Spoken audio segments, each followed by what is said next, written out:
Sánchez Rodríguez y en esta ocasión estaré compartiendo con ustedes una narración en formato de storytelling en donde hablaremos de algunos sucesos clave en la historia de Colombia, en el aspecto político, social, económico, a partir de la Constitución de 1991 hasta la actualidad.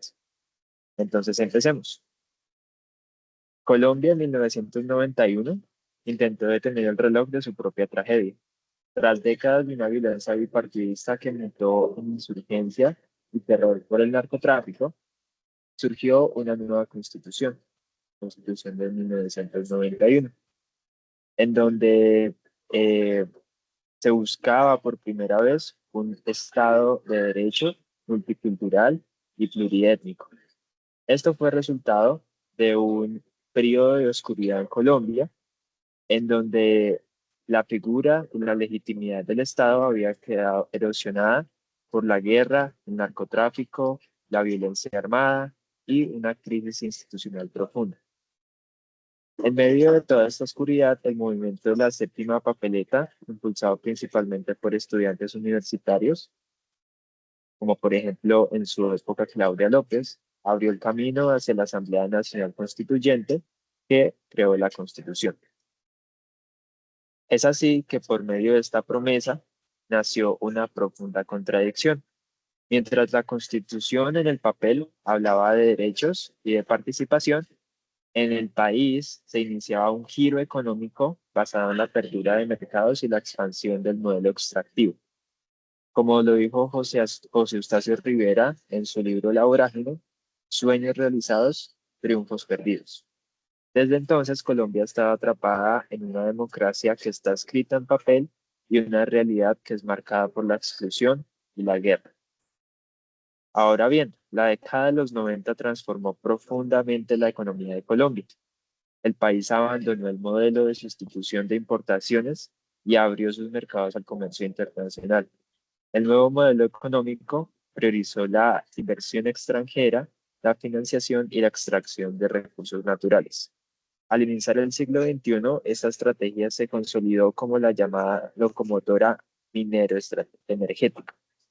Es así que la Amazonía, la Orinoquía y amplias zonas rurales se convirtieron en territorios estratégicos para la explotación minera y de petróleo. No obstante, mientras las cifras económicas crecían, también aumentaba la desigualdad. Colombia entró en un nuevo siglo como uno de los países más desiguales del planeta. El acceso a la tierra siguió concentrado en pocas manos y millones de campesinos permanecieron excluidos del desarrollo tecnológico. El problema central en estos momentos seguía siendo la tierra. En regiones como el Magdalena Grande, Urabá, el norte del Cauca, la modernización agraria avanzó frecuentemente mediante el despojo de comunidades indígenas, afrodescendientes y campesinas. Es en este escenario que las economías ilícitas, como el narcotráfico, surgieron como una consecuencia estructural. Primero fue la bonanza de la marimbera en los años 70, después la cocaína, que transformó amplias regiones rurales en escenarios permanentes de guerra, y más recientemente tenemos la marihuana tecnificada, la cual volvió a alimentar nuevos ciclos de violencia en el sur del país. De esta forma, el prohibicionismo internacional, eh, digamos que convirtió todo esto en un problema y generó una guerra interminable. Ahora bien, en los años 2000 nació el Plan Colombia. Aunque inicialmente fue presentado como un programa de desarrollo social, terminó convirtiéndose en una estrategia de control territorial que militarizó Colombia y fusionó la lucha antidrogas con la contrainsurgencia. El objetivo era recuperar las regiones dominadas por la guerrilla. Sin embargo, tuvo un costo humano muy alto. En la siguiente imagen encontramos una fotografía del expresidente Álvaro Uribe, quien a comienzos del siglo XXI eh, empezó, digamos, coincidió su mandato con el incremento del conflicto armado en el país. Las guerrillas habían amplificado su presencia territorial y las Fuerzas Armadas enfrentaban grandes dificultades operativas. Es en este contexto que surge la política de seguridad democrática, dentro del expresidente Álvaro Uribe. La seguridad pasó de ser la prioridad absoluta del Estado. Incluso se negó inicialmente la existencia de un conflicto armado interno para hablar únicamente de una amenaza terrorista. La estrategia fortaleció significativamente la fuerza pública y permitió recuperar el control sobre numerosas carreteras y centros urbanos del país. No obstante, este periodo también consolidó profundas dinámicas de violencia, como el fortalecimiento del paramilitarismo con un poder regional que marcó masacres, desplazamientos y despojos para influir en su influencia política y económica. Es de esta forma que millones de personas fueron expulsadas de su territorio. Durante este periodo también se produjeron importantes transformaciones institucionales. La reelección presidencial inmediata del expresidente Álvaro Uribe alteró de alguna forma el equilibrio de poderes diseñado por la Constitución de 1991. Al mismo tiempo, la Ley de Justicia y Paz permitió la desmovilización de miles de paramilitares, aunque recibió fuertes críticas por las limitaciones en verdad, reparación y justicia para las víctimas. Es de esta forma que la guerra no acabó, simplemente cambió de forma. Ahora pasamos al periodo, eh, digamos, en el que gobernó el expresidente Juan Manuel Santos. Específicamente en el 2016 ocurrió uno de los hechos más importantes de la historia reciente de Colombia, la firma del Acuerdo Final de Paz entre el Estado y las FARC-EP.